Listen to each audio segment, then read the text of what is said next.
ಪ್ರೋಮೋದಲ್ಲಿ ಶಿವರಾಮೇಗೌಡ ಅವರ ಪಾತ್ರವನ್ನ ನೋಡಿದಾಗ ಹಲವಾರು ತಿರುವುಗಳನ್ನ ಪಡ್ಕೊಳ್ಳುತ್ತೆ ಅನ್ನುವಂಥ ಎಕ್ಸ್ಪೆಕ್ಟೇಷನ್ ಕಿರುತೆರೆ ವೀಕ್ಷಕರಲ್ಲಿ ಮೂಡುತ್ತೆ. ಸೊ ಮುಂದಿನ ದಿನಗಳಲ್ಲಿ ಯಾವ ರೀತಿಯಂತಹ ಒಂದು ತಿರುವುಗಳನ್ನ ಎಕ್ಸ್ಪೆಕ್ಟ್ ಮಾಡಬಹುದು ಅಂತ? ಅದೇ ಇಲ್ಲಿ ಭಾಳ ನಮಗೆ ಕುತೂಹಲ ಇದೆ.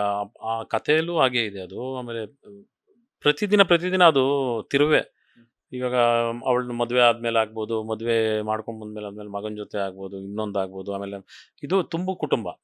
ಈ ಶಿವರಾಮೇಗೌಡನ ಮನೆ ಒಂದು ತುಂಬು ಕುಟುಂಬ. ತುಂಬು ಕುಟುಂಬದಲ್ಲಿ ಇವಾಗ ನಾನು ಆಗೋರು ಇರ್ತಾರೆ, ಆಗದೇ ಇರೋರು ಇರ್ತಾರೆ, ಆಗೋ ಥರ ನಾಟಕ ಮಾಡ್ತಾ ಇರ್ತಾರೆ, ನಮ್ಮ ಮೇಲೆ ಗೌರವಿಸೋ ಥರ ಪ್ರೀತಿನೂ ಇರುತ್ತೆ. ಈ ಥರದ್ದೆಲ್ಲ ಎಲ್ಲರ ಮನೆಗಳಲ್ಲೂ ಇದ್ದಿದ್ದು ಸಹಜ. ಅದು ಈ ಕಥೆಯಲ್ಲೂ ಇದೆ. ಹಾಗೆ ನನ್ನ ಸೊಸೆಗೆ ಎಷ್ಟು ಜನ ತೊಂದರೆ ಕೊಡ್ತಾರೋ ಅದು ಗೊತ್ತಿಲ್ಲ. ಯಾರ್ಯಾರು ಗುಂಪಿದೆ, ಯಾರ್ಯಾರು ಇದು ಮಾಡ್ತಾರೆ ಅವ್ರಿಗೆ ತೊಂದರೆ ಕೊಡಬೇಕು ಅಂತ. ಜೊತೆಗೆ ಅವುಗಳ್ನ ಕಾಪಾಡೋ ಒಂದು ಕರ್ತವ್ಯ ನನಗೇ ಕೊಟ್ಟಿರ್ಬೋದು. ನಾನೇ ಅದು ಯಾವುದೋ ಒಂದು ಕೋನದಲ್ಲಿ ಅವಳನ್ನ ಕಾಪಾಡ್ತಾ ಇರ್ಬೋದು, ಅಥವಾ ನನ್ನ ಮಗ ಕಾಪಾಡ್ತಾ ಇರ್ಬೋದು, ಅಥವಾ ನಮ್ಮ ತಾಯಿ ಕಾಪಾಡ್ಬೋದು, ಆಮೇಲೆ ನನ್ನ ತಂಗಿ, ನನ್ನ ಇದೆ ಅವರಲ್ಲಿ ಯಾರ್ಯಾರು ತೊಂದರೆ ಕೊಡ್ತಾರೋ, ಅಥವಾ ಯಾರ್ಯಾರು ಅಥವಾ ಅವಳಿಗೆ ಅನುಕೂಲ ಮಾಡ್ಕೊಡ್ತಾರೋ ಅದನ್ನು ಕತೆ ಮುಖಾಂತರ ನೀವು ನೋಡ್ತಾ ನಿಮ್ಗೆ ಗೊತ್ತಾಗುತ್ತೆ. ಆಮೇಲೆ ನಿಮ್ಗೆ ಆ ಕಥೆಯಲ್ಲಿ ನಿಮಗೆ ಮುದ್ದು ಸೊಸೆ ಇಷ್ಟ ಆಗ್ತಾಳೆ. ಆ ವಿದ್ಯಾ ಅನ್ನೋ ಪಾತ್ರ ಏನಿದೆ ಅದು ಎಲ್ಲರಿಗೂ ಇಷ್ಟ ಆಗುತ್ತೆ. ಆಮೇಲೆ ಎಲ್ಲರ ಮನೆ ಮಗಳ ಕತೆ ಅದು, ಎಲ್ಲರ ಮನೆ ಸೊಸೆಯರ ಕತೆ. ಹಾಗಾಗಿ ನಮ್ಮ ಕನ್ನಡ ವೀಕ್ಷಕರು ಒಪ್ಕೋತಾರೆ ನಮ್ಮ ಮುದ್ದು ಸೊಸೆನ. ಸಾಕಷ್ಟು ವರ್ಷಗಳಿಂದ ಕನ್ನಡ ಚಿತ್ರರಂಗದಲ್ಲಿ ಕಲಾ ಸೇವೆಗೆ ನಿಮ್ಮ ಬದುಕನ್ನು ಅರ್ಪಿಸಿದ್ರ. ಸೊ ನಿಮ್ಮ ಒಂದೆರಡು ವರ್ಷಗಳ ಅಂತಂದ ತಕ್ಷಣನೇ ಎಲ್ಲೋ ಒಂದ್ ಕಡೆ ಕಲಾವಿದರು ಈಗಿನ ಕಾಲದಲ್ಲಿ ತೆರೆಮರೆ ಆಗ್ತಾ ಇದ್ದಾರೆ.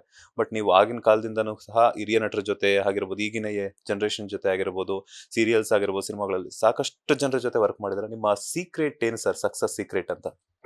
ಏನಿಲ್ಲ, ನಾನು ಮೂಲತಃ ಥಿಯೇಟ್ರಿಂದ ಬಂದಿರೋನಾಗಿರೋದ್ರಿಂದ ಥಿಯೇಟ್ರ್ ಸ್ವಲ್ಪ ನಮಗೆ ಕೆಲವು ಬಿಹೇವಿಯರ್ ಅಂದರೆ ಒಳ್ಳೆ ಇದನ್ನು ಕಲಿಸ್ಕೊಟ್ಟಿದೆ. ಅಂದರೆ ನೀನು ಚೇರಿಲ್ವಾ, ಬೇಡ ನೆಲದಲ್ಲಿ ಕೂತ್ಕೋ, ಅಥವಾ ಊಟ ಲೇಟ್ ಆಗೋಯ್ತಾ, ಓಕೆ ಅವ್ರು ಬರೋ ತನಕ ಕಾಯೋಣ. ಆಮೇಲೆ ಎಲ್ಲದಕ್ಕೂ ಅಡ್ಜಸ್ಟ್ ಅಂದರೆ ತುಂಬ ಅಡ್ಜಸ್ಟ್ಮೆಂಟ್ ಅಲ್ಲ.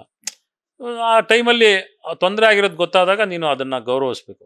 ತೊಂದರೆ ಆಗಿದ್ದಾಗ ಅದನ್ನು ಸುಮ್ಮನೆ ನೀನು ಅದನ್ನು ಕೂಗಾಟ ಮಾಡೋದು, ನಾನು ಹಂಗೆ ಬೇಕು, ನಾನು ಹಿಂಗಿರಬೇಕು, ನನಗೆ ಕ್ಯಾರವನ್ನೇ ಬೇಕು, ನನಗೆ ಇದು ಬೇಕು ಅಂತ ಯಾವತ್ತೂ ಮುನಿ ಕೇಳಿಲ್ಲ. ನಾನು ಅವ್ಯಾವನ್ನೂ ಎಕ್ಸ್ಪೆಕ್ಟು ಮಾಡಿಲ್ಲ. ನನಗೇನು ನನ್ನ ಕೆಲಸ ಕ್ಯಾಮ್ರಾ ಮುಂದೆ ನಾನು ಮುನಿಯಾಗಿ ಕಾಣಿಸ್ಕೋಬೇಕು, ಅಂದರೆ ಒಬ್ಬ ಪಾತ್ರವಾಗಿ ಕಾಣಿಸ್ಕೋಬೇಕು. ಕ್ಯಾಮ್ರಾ ಆಫ್ ಆದಮೇಲೆ ನಾನು ಮುನಿಯಾಗಿ ಮನೆಗೆ ಹೋಗಬೇಕು. ಇಷ್ಟೇ ನನಗೆ ಗೊತ್ತಿರೋದು. ನಾನು ಇಷ್ಟು ದಿವಸ ಅದನ್ನೇ ಮಾಡ್ಕೊಂಬಂದಿರೋದು. ಹಾಗಾಗಿ ಎಲ್ಲ ನಿರ್ಮಾಪಕರಿಗೂ ನಿರ್ದೇಶಕರಿಗೂ ಮುನಿ ಇಷ್ಟ ಆಗ್ಬೋದು. ಹಾಗಾಗಿ ಅವರೆಲ್ಲರೂ ನನಗೆ ಕೆಲಸ ಕೊಡ್ತಾ ಇದ್ದಾರೆ ಅಂತ ನನಗೆ ಅನಿಸಿಕೆ. ಲೇಟೆಸ್ಟ್ ಹಾಗೂ ಇಂಟ್ರೆಸ್ಟಿಂಗ್ ಸುದ್ದಿಗಳಿಗಾಗಿ ಬಾಸ್ ಟಿವಿ ಕನ್ನಡ ಚಾನೆಲ್ನ ಸಬ್ಸ್ಕ್ರೈಬ್ ಮಾಡಿ. ಹಾಗೆಯೇ ಬೆಲ್ ಐಕಾನ್ ಪ್ರೆಸ್ ಮಾಡಿ. ಇದರ ಜೊತೆಗೆ ಫೇಸ್ಬುಕ್, ಇನ್ಸ್ಟಾಗ್ರಾಮ್, ಎಕ್ಸ್ನಲ್ಲೂ ಮಿಸ್ ಮಾಡದೆ ಫಾಲೋ ಮಾಡಿ.